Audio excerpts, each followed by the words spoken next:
Let's unboxing. So, mag-unbox muna tayo ngayon ng ating parcel.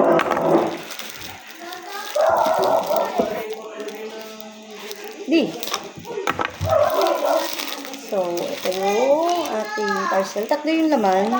Itong lalagyanan na to. Tatlo.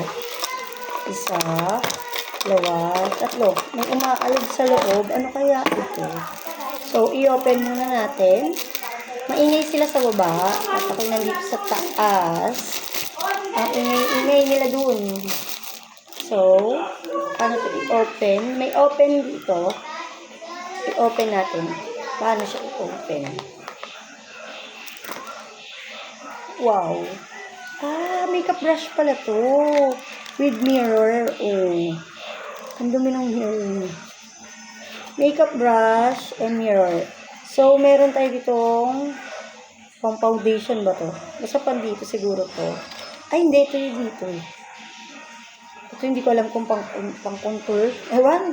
Basta may brush. Tapos, ito pa. May tatlo siyang small brush. So, ayan. May tatlo siyang small brush. Ayan yung mga small brush na. Itong mga eyeshadow siguro to. Then, ito ay, alam ko sa lip to. Pagka ganitong anong tawag doon? Palapad. Lip to. So, tatlong ganito yung nakuha natin. Ayan. With mirror and, anong tawag dito? Makeup brush. 3. Makeup brush. Magkakalaglag siya. Ayan. Mirror and makeup brush. Andiyan lang sa ating yellow basket. Babush!